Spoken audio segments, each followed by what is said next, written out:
Hello hi आदाब नमस्कार सम्मानित साथियों। Welcome to YouTube channel TET point.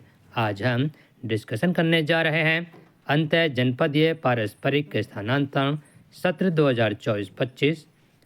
अंतः जनपदीय पारस्परिक स्थानांतरण की कार्रवाई चरणवार कैसे संपादित की जाएगी, इस पर डिस्कशन करेंगे।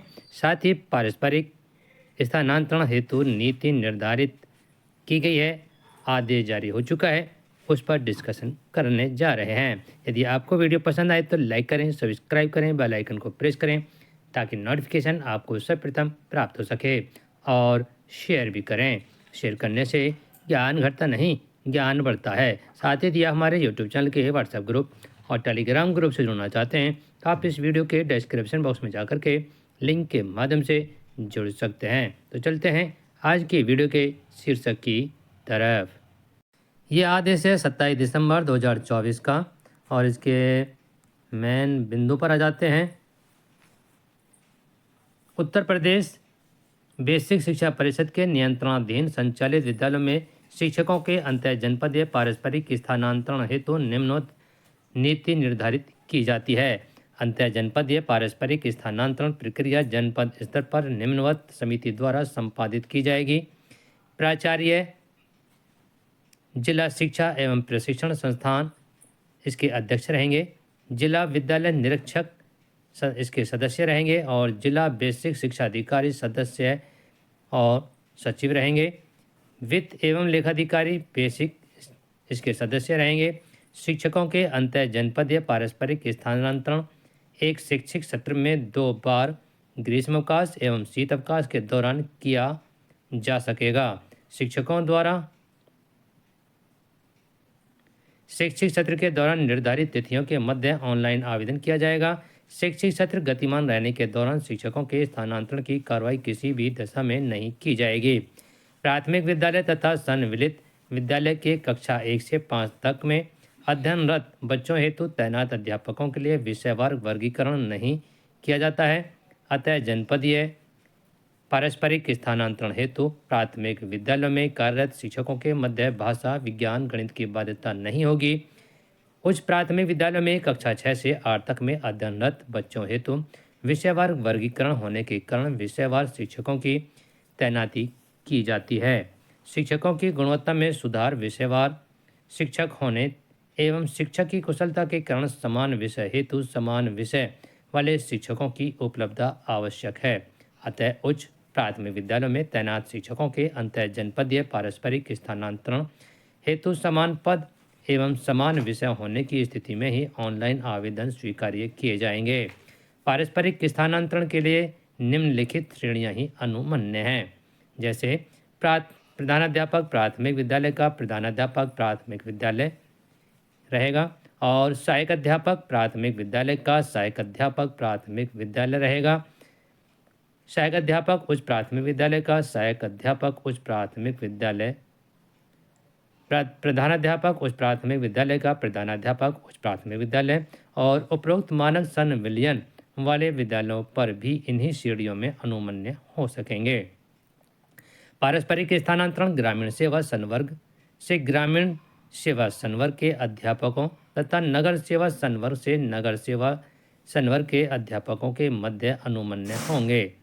ऐसे अध्यापक अध्यापिका जिनके विरुद्ध अनुशासनात्मक कार्रवाई गतिमान हो, उनके अंतः जनपदीय पारस्परिक स्थानांतरण की स्थिति में अनुशासनात्मक कार्रवाई समाप्त होने के बाद ही एक साथ कार्य मुक्त कार्यभार ग्रहण कराने की कार्रवाई की जाएगी। अंतः जनपदीय पारस्परिक स्थानांतरण स्कूल से स्कूल होगा। NIC द्वारा विकसित वेबसाइट द्वारा अंतः जनपदीय पारस्परिक स्थानांतरण हेतु इच्छुक शिक्षकों के लिए आवेदन के पूर्व उनके संपूर्ण विवरण को भरने हेतु एक प्रपत्र विकसित किया जाएगा, जिसे अन्य शिक्षक भी देख सकें, ताकि शिक्षक आपस में एक दूसरे के विवरण के आधार पर भली भांति परिचित हो सकें तथा अपना सही आवेदन कर सकें। अंतः जनपदीय पारस्परिक स्थानांतरण हेतु इच्छुक शिक्षकों द्वारा आपसी विचार विमर्श से हुई सहमति के फलस्वरूप दोनों शिक्षकों के आवेदन पत्र संबंधी पात्रता अपात्रता के संबंध में संबंधित विकासखंड के खंड शिक्षा अधिकारी द्वारा सत्यापन के उपरांत आख्या जिला बेसिक शिक्षा अधिकारी को अग्रसारित करेंगे।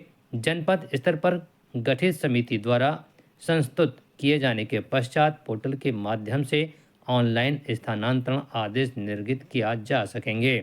एक बार स्थानांतरण हो जाने के उपरांत किसी भी शिक्षक को अपना आवेदन वापस लेने की अनुमति नहीं दी जाएगी। अंतर्जनपदीय पारस्परिक स्थानांतरण के फलस्वरूप स्थानांतरित शिक्षकों को समान अवधि में एक दूसरे के कार्यस्थल पर कार्यमुक्त तैनाती आदेश जारी करने की कार्रवाई संबंधित खंड शिक्षा अधिकारियों द्वारा अनिवार्य रूप से की जाएगी। अंतर्जनपदीय पारस्परिक स्थानांतरण हेतु दोनों शिक्षकों को आपसी सहमति का शपथ पत्र अनिवार्य रूप से संबंधित जिला बेसिक शिक्षा अधिकारी के कार्यालय में पोर्टल पर ऑनलाइन आवेदन की तिथि से 7 दिनों के अंदर प्रस्तुत किया जाना होगा। शपथ पत्र में इस आशय का उल्लेख किया जाएगा कि संबंधित शिक्षकों के विरुद्ध कोई विभागीय जांच कार्रवाई गतिमान नहीं है तथा वेतन का नियमित रूप से भुगतान किया जा रहा है, अनिवार्य रूप से प्रस्तुत करना होगा। आवेदन पत्र में शिक्षकों द्वारा भरी गई प्रविष्टियों में की गई त्रुटि के लिए वे स्वयं उत्तरदायी होंगे तथा अंतिम रूप से सबमिट किए गए आवेदन पत्र में किसी भी प्रकार का संशोधन परिवर्तन या अनुमन्य नहीं होगा। अंतर्जनपदीय पारस्परिक स्थानांतरण के अंतर्गत ऑनलाइन प्रक्रिया के माध्यम से स्थानांतरण शिक्षकों के परस्पर उनके विद्यालय में पदस्थापित किया जाएगा। अंतर्जनपदीय पारस्परिक स्थानांतरण के फलस्वरूप स्थानांतरित होने वाले शिक्षकों को प्रत्येक दशा में आदेश निर्गत होने के 7 कार्य दिवस के अंदर विद्यालय में अनिवार्य रूप से कार्यभार ग्रहण करना होगा। शिक्षकों द्वारा ऑनलाइन आवेदन NIC द्वारा विकसित पोर्टल पर अंतर जनपदीय पारस्परिक स्थानांतरण मॉड्यूल के अंतर्गत ही स्वीकार किए जाएंगे। मैनुअल आवेदन पत्र, रजिस्टर्ड स्पीड पोस्ट, कोरियर दस्ती आदि स्वीकार नहीं किए जाएंगे। अंतर जनपदीय पारस्परिक स्थानांतरण प्रक्रिया के अंतर्गत ऑनलाइन प्रक्रिया के माध्यम से स्थानांतरण शिक्षकों के पारस्परिक उनके विद्यालयों में पद स्थापित किया जाएगा। अंतर जनपदीय पारस्परिक स्थानांतरण की कार्रवाई चरणवार निम्नवत संपादित की जाएगी। देख लेते हैं प्रक्रिया। तो प्रक्रिया और निर्धारित तिथि क्या अवधि रहेगी, इन 2 कॉलम को देखते हैं। जिला बेसिक शिक्षा अधिकारी द्वारा मानव संपदा पोर्टल पर शिक्षकों के विवरण यथा पदनाम, जन्मतिथि, मोबाइल नंबर, नियुक्ति तिथि आदि विवरण को संशोधित अद्यतन किया जाएगा और ये निर्धारित तिथियों के मध्य किया जाएगा। पारस्परिक स्थानांतरण हेतु ऑनलाइन रजिस्ट्री की तिथि निर्धारित तिथि के मध्य ही किया जाएगा और शिक्षकों द्वारा किए गए ऑनलाइन आवेदन पत्र का प्रिंट आउट संबंधित जिला बेसिक शिक्षा अधिकारी कार्यालय में जमा किया जाना और यह ऑनलाइन आवेदन तिथि से 15 दिवस के अंतर्गत किया जाएगा। आवेदन की पात्रता अपात्रता के संबंध में जिला बेसिक शिक्षा अधिकारी द्वारा संबंधित विकास खंड के खंड शिक्षा अधिकारी को सत्यापन हेतु आवेदन पत्र उपलब्ध कराए जाने की अवधि और ये 15 कार्य दिवस के अंतर्गत करना होगा। जिला बेसिक शिक्षा अधिकारी द्वारा सत्यापन कराए जाने के उपरांत जिला स्तरीय समिति की बैठक संस्तुति किए जाने की कार्रवाई किया जाना यह रहेगा 1 माह के अंतर्गत।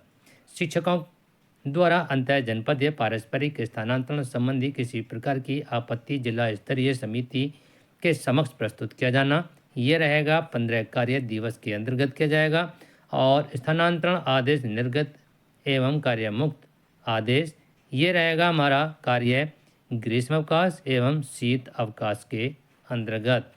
सत्यापन हेतु शिक्षकों द्वारा उपलब्ध कराए गए अभिलेखों के फर्जी कूट रचित पाए जाने पर संबंधित शिक्षकों के विरुद्ध नियमानुसार विधिक कार्रवाई की जाएगी। अंतर जनपदीय पारस्परिक स्थानांतरण के उपरांत संबंधित जिला बेसिक शिक्षा अधिकारी द्वारा कार्यमुक्त करने के संबंध में पृथक से आदेश निर्गत किए जाएंगे और प्रेरणा पोर्टल मानव संपदा पोर्टल पर 7 दिवस के अंदर स्थानांतरित शिक्षकों के विवरण को अपडेट किया जाएगा। उपर्युक्त निर्धारित प्रक्रिया में किसी भी विवाद की स्थिति में महानिदेशक स्कूल शिक्षा निर्णय लेने के लिए सक्षम अधिकारी होंगे और कृपया उपरोक्त अनुसार अग्रेतर कार्रवाई विलंब सुनिश्चित कराने का कष्ट करें। और ये प्रमुख सचिव हैं तो यदि आपको वीडियो पसंद आ रही हो तो लाइक करें, सब्सक्राइब करें और इससे संबंधित समग्र आदेश हम इसकी पीडीएफ आपके इस वीडियो के डिस्क्रिप्शन बॉक्स में